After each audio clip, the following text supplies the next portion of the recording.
Private ల్యాండ్స్లో కొన్ని పెంచుతారు, government lands మీరు అడిగారు ప్రైవేట్ ల్యాండ్స్లోకి సంబంధించి ఇందాక, దానికి సంబంధించి చెప్తాను. ఈ ప్రైవేట్ ల్యాండ్స్లో చేసే వాళ్ళకు కూడా ఇది లైసెన్స్ లేకుండా చేస్తున్నారు కాబట్టి ప్రాపర్ పర్మిషను లైసెన్స్ తీసుకొని కట్టాల్సినటువంటి డబ్బు పన్ను రూపంలో కట్టి పెంచుకుంటే అది వేకే.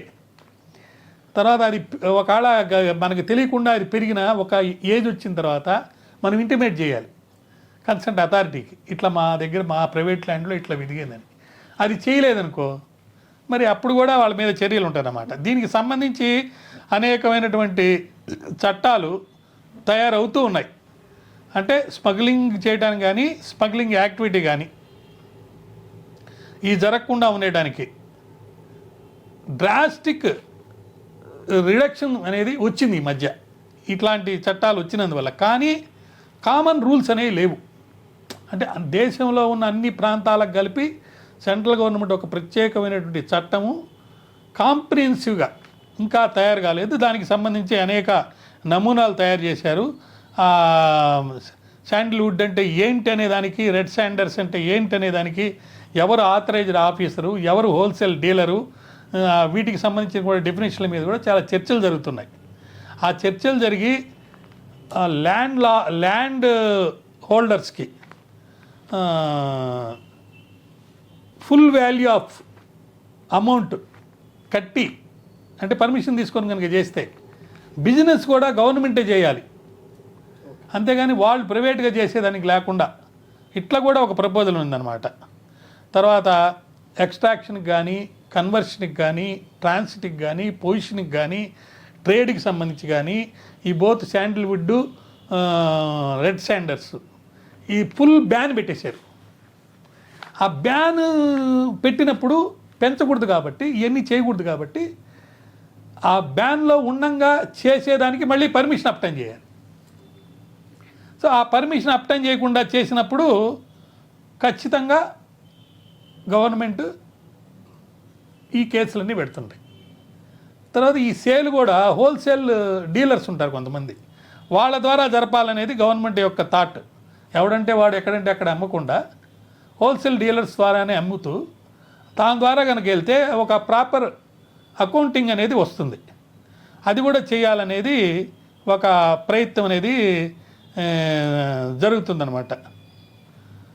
అది కూడా ఈ హోల్సేల్ డీలర్సే పాటలో పాల్గొనాలి. ఒక ఏరియా ఉంది, అక్కడ రెడ్ శాండిల్ కానీ శాండిల్వుడ్ కానీ ఉంది. గవర్నమెంట్ ఏం చేస్తుందంటే ముందు హోల్సేలర్స్ని ఫిక్స్ చేస్తుంది, వాళ్ళు పాడుకోవాలి రిస్ట్రిక్టెడ్గా. దాని యొక్క మూమెంట్ తెలిసేదానికి.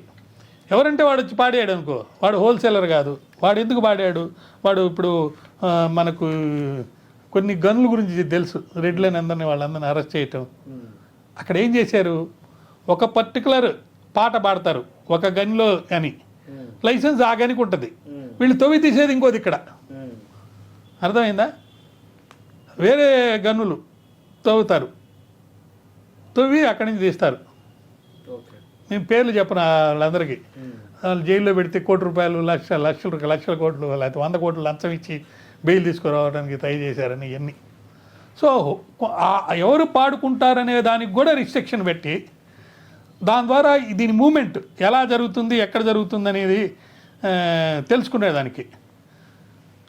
తర్వాత ఒక కమిటీ ఏర్పాటు చేసి ఆ కమిటీ ద్వారా రేట్లు, వేరే ఫారిన్ కంట్రీస్లో ఎంత ఉంది రేటు, వీడికి లాభం కూడా కావాలి కదా, ఇవన్నీ చూసుకొని రేట్లు కూడా వాళ్ళే ఫిక్స్ చేస్తారు. అంటే మినిమం ఇంత పెట్టి పాట జరిగేటట్టు.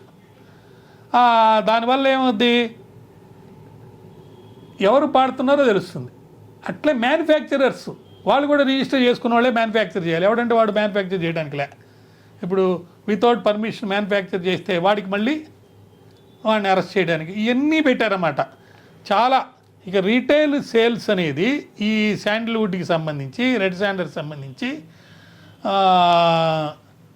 రియల్గా ఎవరు ఉండేదానికి లైసెన్స్ ఇస్తుంది. ఆ లైసెన్స్ ప్రకారం మాత్రమే లైసెన్స్ ఉన్నవాడే రీటైల్ సేలర్స్గా తయారవుతాడనమాట.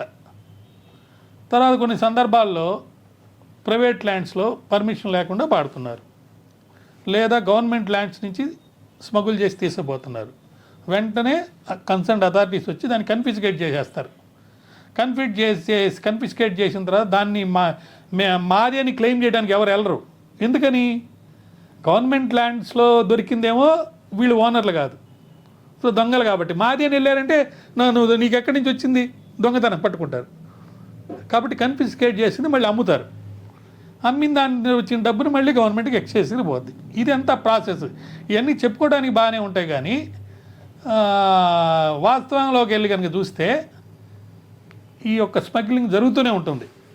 దీన్ని కంట్రోల్ చేయడానికి ఎంతోమంది ఆఫీసర్లు ఎన్నో విధాలుగా ప్రాణత్యాగాలు కూడా చేసి మరి అరికట్టారు. కాబట్టి ఈ పరిస్థితుల్లో మనకు తెలిసినంత వరకు ఇప్పుడు చూస్తే ఖచ్చితంగా కొంత కంట్రోల్ ఉన్నట్టు కనిపించిన 2023లో కూడా మరి ఒక కేసు నేను చెప్తాను. ఒక 5 మంది ఇంటర్ స్టేట్ స్మగ్లర్స్ని 4.4 కోట్ల వర్త్ 275 రెడ్ శాండర్స్ని 275 రెడ్ శాండర్స్ వాల్యూ 4.4 కోట్లు. 225 దుంపలంటే 4 కార్లలో పెట్టచ్చు. 4 కార్లు అప్లోడ్ చేసి తీసుకెళ్ళిపోతే 4.4 కోట్లు వచ్చేసినట్టే. అందుకని దొంగతనం చేసేదానికి ఈజీగా డబ్బు వస్తుంది కాబట్టి చేస్తాను. ఇప్పుడు సూలూరుపేట దగ్గర NH-16లో పట్టుకున్నారు వాళ్ళు. Murugan, Hemanth Kumar, S Ravi, R Vimal, G సురండర్.